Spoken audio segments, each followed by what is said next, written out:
Bienvenidos a Corazón Churiurdin.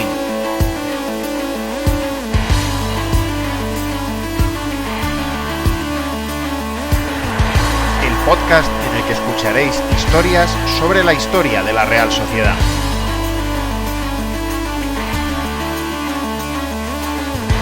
Soy Juan Rodríguez Millán.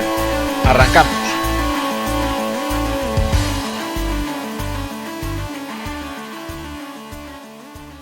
De todos es sabido que a la Real se le suelen atragantar las fiestas.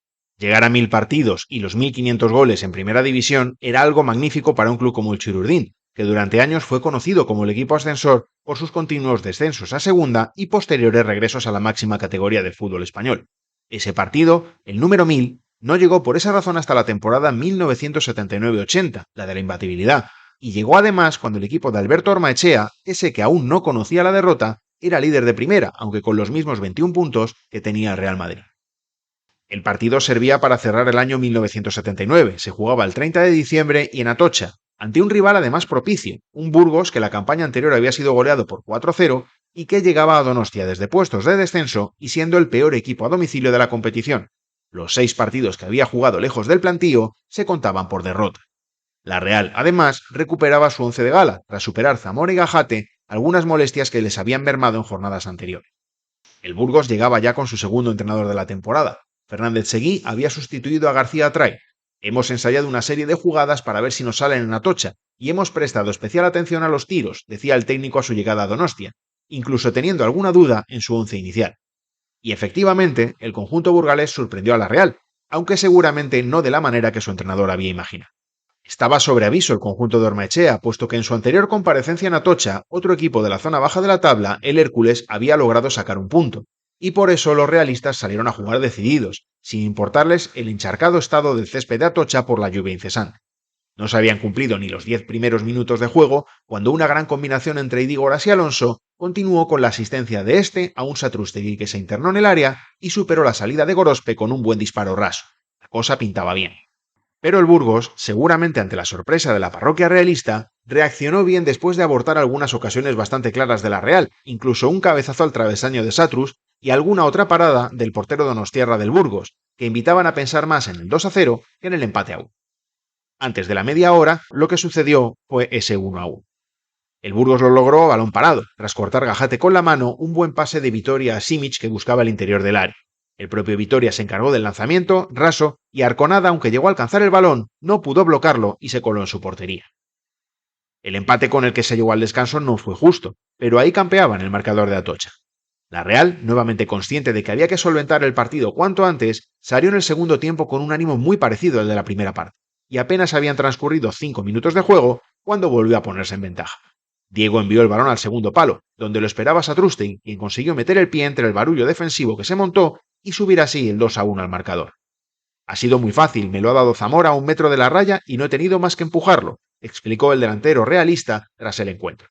Ese fue el gol 1500 en primera división de la Real, aunque su mayor valor en ese momento era el de dar al equipo los 2 puntos que le permitían mantener el liderato al final del año 1979. Entonces fue cuando apareció el insospechado protagonista del encuentro para arrebatarle a Satrústegui ese papel y a la Real una merecida victoria. El árbitro, el andaluz Ramín Rondón, que arbitraba en Atocha por primera vez en su carrera. Volvería a hacerlo 6 veces más, y curiosamente la Real no volvió a encajar un gol en su campo con este colegiado sobre el césped, sumando 5 victorias y un empate. Pero aquel día tomó una decisión que nadie entendió, al sancionar como penalti un levísimo contacto de Gajate sobre López cuando éste ya había perdido la pelota. Le he dado al balón y el balón le ha dado a él y se ha tirado. Estoy absolutamente convencido de que no ha sido penalti, decía Gajate. El árbitro, en aquellos tiempos en los que sí hablaban con la prensa, era de la opinión contraria. El defensa no llegaba a la pelota y ha hecho una zancadilla, explicó Ramín Rondón. Las protestas fueron casi tumultuosas, y el árbitro sacó 2 tarjetas amarillas por esas protestas a la pena máxima, a Idígoras y a Olaizola. Tal fue el lío que se montó, que Cortés llegó a tirar el penalti cuando Ramín Rondón todavía estaba anotando las tarjetas, y eso provocó que tuviera que repetir. El jugador del equipo burgalés, en todo caso, anotó en las 2 ocasiones, llevando el empate a 2 goles al marcador de Atocha. Era el minuto 69 y a la Real le quedaban 20 minutos para tratar de ponerse en ventaja por tercera vez. Justo antes del penalti, Satrústegui, el mejor realista, había tenido que dejar el partido por molestias musculares, y Ormaechea apostó por poner a Amiano en el terreno de juego, aunque también tenía a Uralde en el banquillo. La apuesta no le salió bien, porque Amiano acabó expulsado cuando todavía quedaban algo más de 5 minutos por jugarse, sacándole 2 tarjetas de manera consecutiva y también por protestar. El acta señaló que la expulsión fue por decirle al colegiado ¿qué cara tienes?, mientras que Amiano lo negaba, afirmando que lo que espetó al árbitro fue se te puede perdonar porque no sabes más. Los gritos desde la grada para contestar las decisiones arbitrales fueron constantes en la segunda mitad, y al señalar el final del partido, el colegiado fue despedido con una sonora pitada, unas cuantas almohadillas e incluso el lanzamiento de alguna botella. Ormaechea, fiel a su comportamiento habitual, no quiso hablar del árbitro ni mojarse sobre la jugada del penalti. El fútbol es así, se limitó a decir, convencido de que la Real sí había merecido ganar. Creo que hemos creado ocasiones y que podríamos haber resuelto el partido con claridad. Ellos apenas han llegado a puerta más que las 2 veces en las que han conseguido los goles, uno de falta y el otro de penalti, que también es otra falta, sentenció. Como la Real se dejó un punto y el Real Madrid sí ganó el partido que le enfrentaba en Chamartín al Sevilla por 2-0, el liderato cambió de manos en esta jornada. Los blancos sumaban 23 puntos por los 22 de la Real, que no pudieron celebrar como hubieran merecido esas 2 marcas, la de llegar a los 1000 partidos y a los 1500 goles en primera división.